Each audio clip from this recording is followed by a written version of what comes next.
Hello friends, welcome to ISS platform. आज है 23 of March and 23 of March से करेंगे हम current affair from the Hindu, Indian Express और पीआईबी।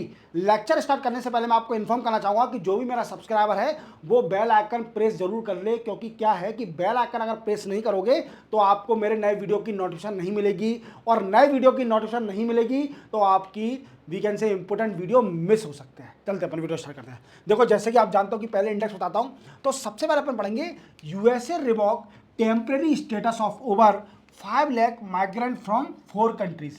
देखो क्या है कि अभी यूएसए के एक डिपार्टमेंट ने डिसाइड किया है कि कुछ 4 कंट्रीज हैं, वो आगे बताऊंगा, डिटेल में समझाऊंगा।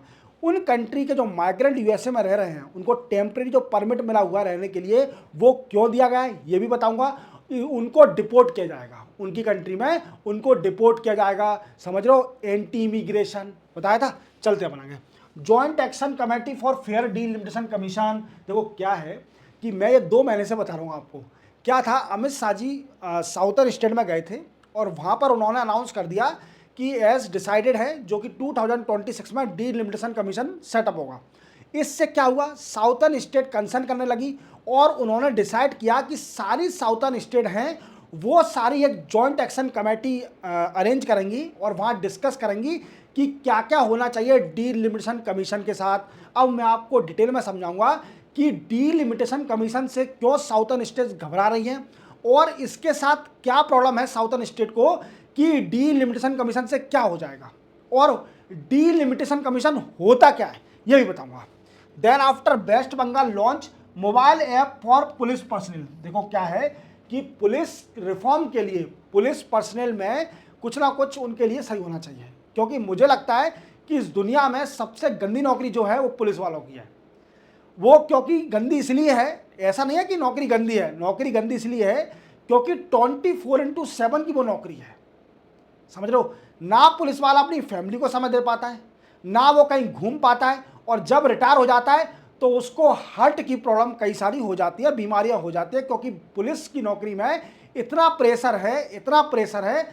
तो वो अलग बात है, क्लियर। वेस्ट बंगाल ने क्या किया है कि जैसे कोई भी पुलिस ऑफिसर है वेस्ट बंगाल के अंदर, अगर वो ट्रांसफ़र चाहता है तो वो क्या करे, एक ऐप बना दिया उनके लिए कि वो उसमें अप्लाई कर सकता है। देन आफ्टर उनकी प्रोसीड होगी, जो भी ऐप चेक करा जाएगा कि हाँ इनकी रियल रिक्वेस्ट है कि नहीं है या एक्चुअल में इनको रिक्वायरमेंट है, तो उसका ट्रांसफर कर दिया जाएगा। समझे मेरी बात को, चलते हैं में समझेंगे। देखो, USA revoke temporary status of over 5 lakh migrant from 4 country. 4 country कौन कौन सी हैं? सबसे पहले है क्यूबा, नेक्स्ट है हैती, वेनेजुला, निकारागुआ। ये 4 कंट्री का अभी यूएसए ने डिसाइड किया है कि जो माइग्रेंट रह रहे हैं इस 4 कंट्री से उन सभी को डिपोर्ट किया जाएगा, और जो कि इनको परमिट दे दिया रहने का वो भी खत्म कर दिया जाएगा। समझे मेरी बात को। अब कैसे किया जाएगा, देखो, डिपार्टमेंट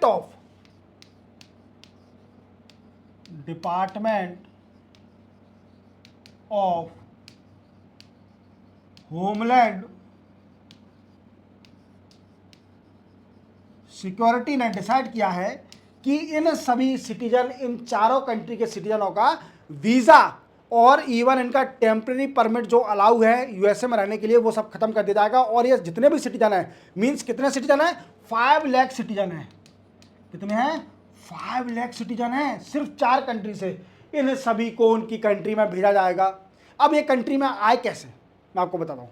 क्या है कि यूएसए ने बोला था कि अगर किसी भी कंट्री में, जो कंट्री आपस की, वहाँ पर अगर वार चल रहा है, वार एंड पॉलिटिकल इनस्टेबिलिटी चल रही है, मान लीजिए किसी भी कंट्री में वार या पॉलिटिकल इनस्टेबिलिटी चल रही है, मानिए, क्लियर, तो क्या है कि यूएसए उसको 2 साल के लिए टेम्परेरी वीज़ा दे देगी। 2 ईयर के लिए टेम्परेरी वीज़ा दे देगी। इससे क्या होगा कि कोई भी पर्सन क्या कर सकता है, वो उसके अंदर फाइनेंशियल स्पॉन्सर होगा, तो ही फाइनेंशियल स्पॉन्सर होगा यूएसए में, और even work in the USA. इसमें कंडीशन है, फाइनेंशियल स्पॉन्सर होना चाहिए और यूएसए में काम करने वाला होना चाहिए, क्लियर।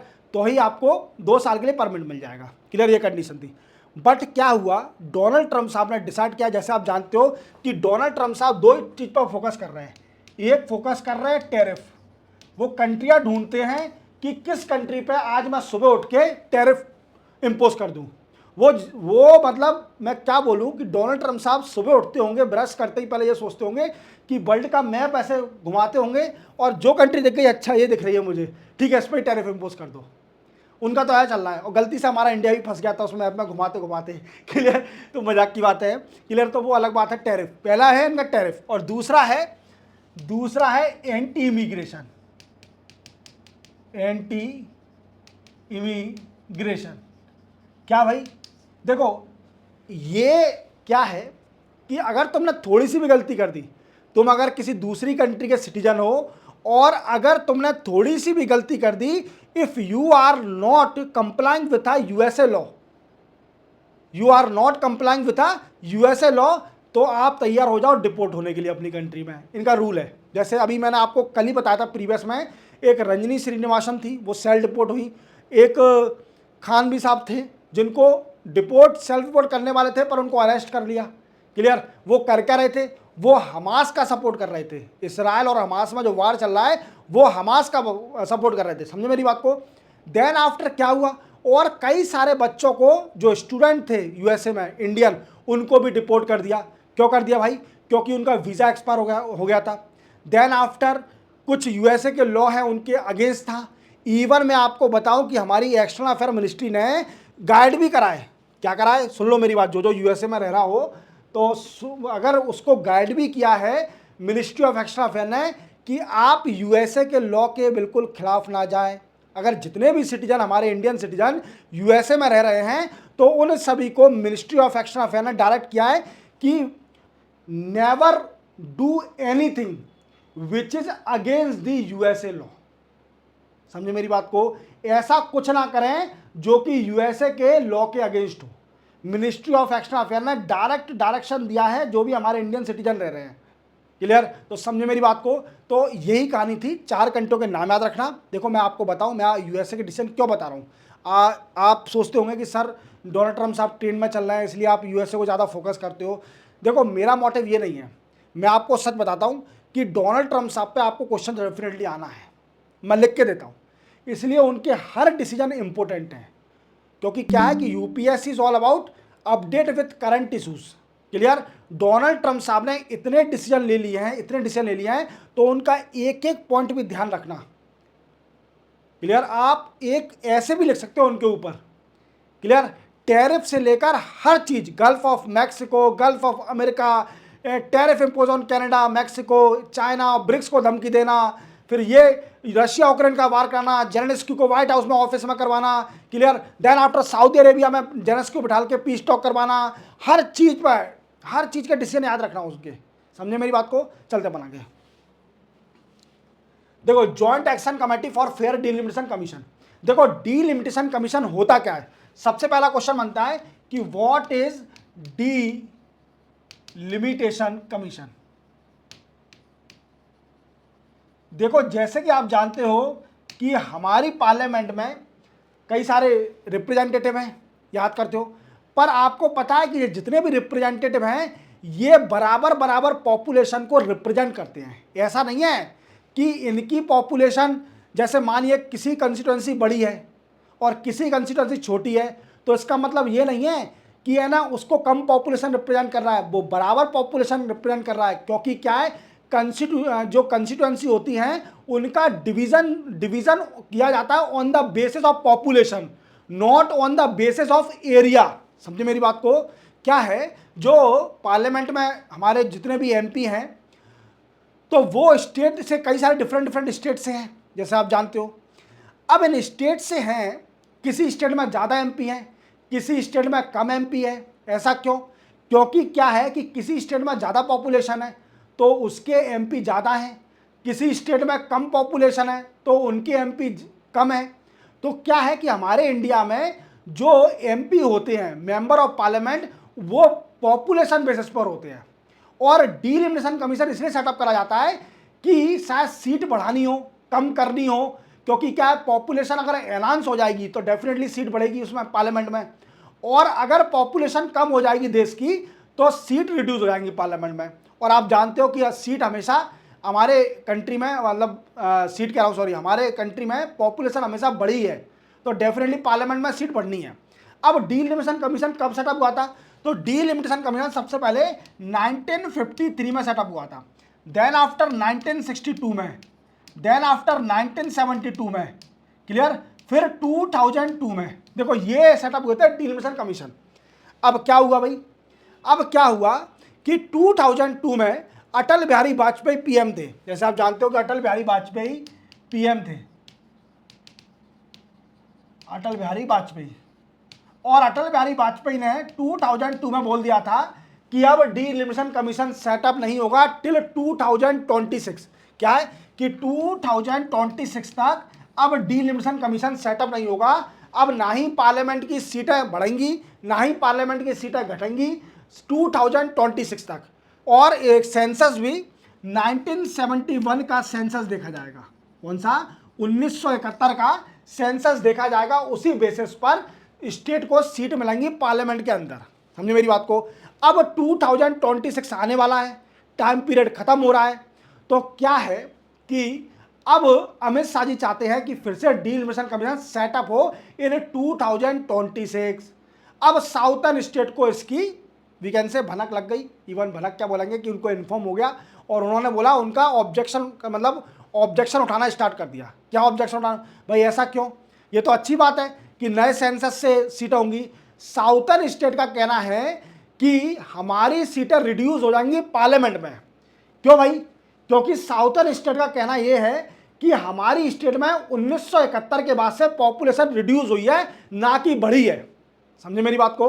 तो वो उनका ये कहना है कि हमारे पार्लियामेंट में सीटें, हमारी स्टेट में पॉपुलेशन घटी है क्योंकि हमने फैमिली प्लानिंग का बड़ा यूज़ करा था। हमने लोगों को सिखाया था साउथर्न स्टेट ने कि फैमिली प्लानिंग क्या होती है और पॉपुलेशन को कैसे कंट्रोल किया जाए। तो सारी साउथर्न स्टेट ऑब्जेक्शन उठा रही है कि यार हमारी स्टेट में तो पॉपुलेशन कम हो गई, और स्टेट में पॉपुलेशन कम हो गई तो हमारी पार्लियामेंट में वैल्यू कम हो जाएगी, हमारी सीटें कम हो जाएंगी। क्लियर? तो इसके लिए जो तमिलनाडु के सीएम थे M.K. स्टालिन, इन्होंने एक कमेटी बुला ली। क्या बुला ली? इन्होंने एक कमेटी बुला ली सारी साउथर्न स्टेट को बुला के कि आओ अपन डिस्कस करेंगे, हमारे संग गलत नहीं होना चाहिए, डीलिमिटेशन कमीशन सेटअप नहीं होना चाहिए। क्लियर? उस कमेटी का नाम रखा joint action committee for fair delimitation. अब भाई क्या हुआ इस मीटिंग में? डिसाइड क्या हुआ इस मीटिंग में? ये डिसाइड हुआ, इसमें कई सारे पॉइंट दिए गए। सबसे पहला पॉइंट दिया गया कि 25 ईयर एक्सटेंड और कर दो। जो 2026 आपने बोला है उसको 25 ईयर और एक्सटेंड कर दो। क्लियर? इन्होंने पहले ये बोला। समझे मेरी बात को? ये बोला है सिर्फ ओनली, हाँ यही बात हुई है सिर्फ ओनली। क्लियर? तो ये बोला है 25 ईयर इसको एक्सटेंड कर दो। क्लियर? ये बोला है इन्होंने इस कमेटी में। सिंपल, हमारी सीटें कम नहीं होना चाहिए और इसको 25 साल एक्सटेंड कर दो। खत्म बात, डीलिमिटेशन कमीशन खत्म आपका। चलते हैं। West Bengal launch mobile app for police transfer. देखो क्या है कि पुलिस रिफॉर्म में ये बड़ी इंपॉर्टेंट न्यूज़ है। अगर आपको पुलिस रिफॉर्म से क्वेश्चन आता है, क्योंकि पुलिस रिफॉर्म इंडिया में ज़रूरी है, क्योंकि आप जानते हो कि पुलिस का कुछ वर्क ब्रिटिश से रिलेट करता है। तो कॉलोनियल इराक से हमारी पुलिस चलते आ रही है। क्लियर? तो हमें अब चेंज हो गया हर चीज़ यार, 2025 चल रहा है तो हर चीज़ चेंज हो चुकी है, तो उस हिसाब से पुलिस में भी चेंजेस आने चाहिए। क्लियर? बट यहाँ मैटर ये नहीं है, पुलिस रिफॉर्म का नहीं है, बट मेंशन करके आ जाना। क्या है कि वेस्ट बंगाल ने भी एक ऐप लॉन्च करी है जिसका नाम है EHRMS। ये ऐप क्या है? ये ऐप पुलिस वालों की लॉन्च करी है जिनकी rank of constable to sub inspector, जिसकी रैंक कांस्टेबल से लेकर सब इंस्पेक्टर तक है, उनके लिए एक ऐप लॉन्च करी गया है। अब ये ऐप लॉन्च क्यों करी है? ये ऐप इसलिए लॉन्च करी है कि मानिए किसी पुलिस वाले को ट्रांसफ़र करवाना है अपना, मानिए किसी पुलिस वाले को अपना ट्रांसफ़र करवाना है तो वो इस ऐप में अप्लाई कर सकता है। समझे मेरी बात को? ये किस लिए बनाई है? ये बनाई है ट्रांसपेरेंसी। जैसे आप जानते हो कि पुलिस में अगर आपको ट्रांसफ़र करवाना है तो आपको पैसे देने पड़ेंगे। क्लियर? आप देखना जो पुलिस वाले होते हैं उनको अगर किसी भी दूसरी स्टेट में जाना हो या वो लाइन अटैच हो, लाइन मतलब एक पुलिस का ऐसा एक विभाग होता है, डिपार्टमेंट होता है जिसमें आपको सिर्फ ओनली पेपर वर्क करना पड़ता है और कोई काम नहीं होता उसमें, मतलब आपको थाने पे पोस्टिंग नहीं मिलेगी। वो एक तरीके से जैसे हम बोल सकते हैं, कैसे समझाऊँ, हाँ वही बोल सकते हैं कि कोई काम नहीं होता उसके अंदर, आप सिर्फ फाइलें खोजो, वो जो काम होता है लाइन अटैच होना। तो क्या है कि पुलिस वालों को ट्रांसफ़र करवाने के लिए कई सारे नेता और बड़े अधिकारियों को पैसे देने पड़ते हैं, कई बार कहीं नहीं देने पड़ते, कहीं देने पड़ते हैं। तो क्या है, वेस्ट बंगाल ने डिसाइड किया है कि अकाउंटेबिलिटी और ट्रांसपेरेंसी लाने के लिए, करप्शन को कम करने के लिए, अब जो भी पर्सन, जो भी पुलिस वाला होगा, अगर उसको ट्रांसफ़र करवाना है ऑन मेडिकल, कंडीशन भी रख दी, ऑन मेडिकल और हेल्थ कंडीशन, हेल्थ इशू पर, तो उनका ट्रांसफ़र हो जाएगा। समझे मेरी बात को? समझे कि नहीं समझे? तो ये कहानी थी, पुलिस रिफॉर्म में इसको मेंशन करके आया ना, अच्छा काम किया है वेस्ट बंगाल ने। तो इसी के साथ 23 मार्च के करंट अफेयर कंप्लीट होते हैं। चैनल को सब्सक्राइब और बेल आइकन प्रेस करना ना भूलना। मिलते हैं हम कल, तब तक के लिए जय हिंद।